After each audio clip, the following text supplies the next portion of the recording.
90-এর পরবর্তী সময় 25 সালে একটি ডাকসু নির্বাচন হচ্ছে এবং সর্বশেষ একটি প্রশ্নবিদ্ধ ডাকসু নির্বাচন হয়েছিল 2019 সালে। এই যে আপনার দীর্ঘদিন পর গণতান্ত্রিক পরিবেশে বাংলাদেশ যখন গণতান্ত্রিক পথে আপনার অগ্রযাত্রায় সামিল হয়েছে, সেই সময় একটি ডাকসু নির্বাচন অনুষ্ঠিত হচ্ছে। সেখানে আপনার সাধারণ শিক্ষার্থীরা কিন্তু উৎসব মুখর পরিবেশ হচ্ছে।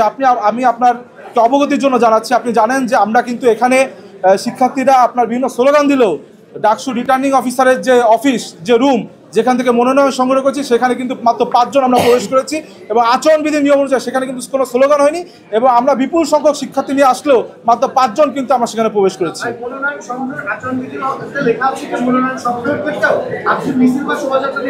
আমি তো বললাম, দেখেন কাগজে কলমে অনেক কিছু লেখা থাকে, কিন্তু এতদিন পর শিক্ষার্থীদের উচ্ছ্বাস, এই উচ্ছ্বাসকে তো চাইলে দমিয়ে রাখা যায় না। আমি মনে করি শিক্ষার্থীরা তাদের উচ্ছ্বাস প্রকাশ করেছে এবং এটা কোনো ইন্টেনশনালি না, এটা তাদের মনের যে বহিঃপ্রকাশ সেটা তারা করে ফেলেছে। কারণ আপনি জানেন যে দীর্ঘদিন এই ক্যাম্পাসে ছাত্রলীগের দখলে ছিল, দীর্ঘদিন গণরুম গেস্টরুম ছিল, দীর্ঘদিন শিক্ষার্থীরা তাদের মনের ভাব কিন্তু প্রকাশ করতে পারেনি। এটা শিক্ষার্থীদের মনের ভাব বলে আমি মনে করছি। তারা নিয়মিত শিক্ষার্থী আছে, তারাই কেন্দ্রীয় সংসদ এবং হল পর্যায়ে নেতৃত্ব দিবে এবং প্রার্থিতা করবে।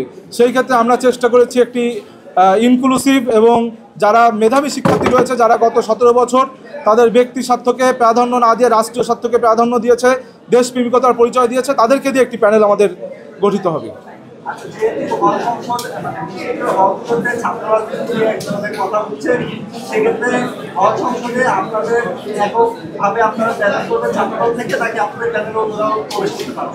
আসলে আমরা এখনো সেইভাবে সিদ্ধান্ত নিইনি, কারণ আজকে রাতের ভিতর সিদ্ধান্ত হবে এবং প্রাথমিকভাবে আমাদের হল পর্যায়ে যারা হল শাখা ছাত্রদলের নেতৃবৃন্দ রয়েছে তারা এবং কেউ যদি বাংলাদেশের স্বাধীনতা সার্বভৌমত্বে বিশ্বাসী কোনো শিক্ষার্থী যদি আমাদের দল থেকে মনোনয়ন নিতে চায়, সেক্ষেত্রে আমাদের দল বিবেচনা করবে।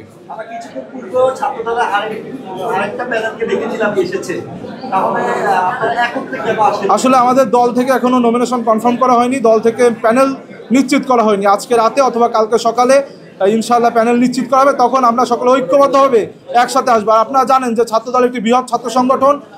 এখানে আপনি দেখেছেন যে কেন্দ্রীয় সংসদে পদ 28টি, কিন্তু আমাদের 450-র অধিক নেতাকর্মী রয়েছে যারা এই 28টি পদে ইলেকশন করতে চায়।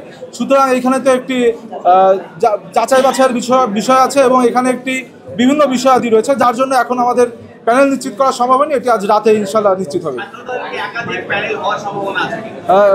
আমার মনে হয় না, কারণ ছাত্রদল আপনি জানেন যে আমরা ছাত্রদল যারা করি, ছাত্রদল একটি আদর্শিক ছাত্র সংগঠন, যেখানে আমরা শহীদ রাষ্ট্রপতি জিয়াউর রহমান, বেগম খালেদা জিয়া এবং তারেক রহমানের আদর্শকে ধারণ করি। সুতরাং আমরা মনে করি আমাদের ছাত্রদলের সাংগঠনিক অভিভাবক দেশনায়ক জনাব তারেক রহমান যে প্যানেল নির্ধারণ করবেন, সেই প্যানেলে আমরা সকলে ছাত্রদলের পক্ষ থেকে প্রার্থিতা করব।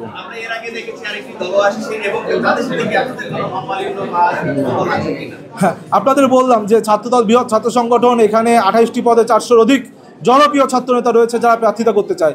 সুতরাং এখানে আপনার মনোমালিন্যতার বিষয় নেই, বরং প্রতিযোগিতার বিষয় রয়েছে এবং ডাকসুতে একটি প্রতিযোগিতামূলক ডাকসু করার জন্য আমরা ছাত্রদলের সকল পর্যায়ের নেতাকর্মী কিন্তু উৎসব মুখর পরিবেশে উৎসুক হয়ে রয়েছি, যার জন্য আমরা যে যার মতন আসছি।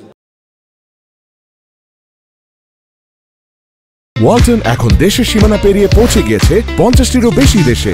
ওয়ালটন, ঘরে ঘরে বিশ্বজুড়ে।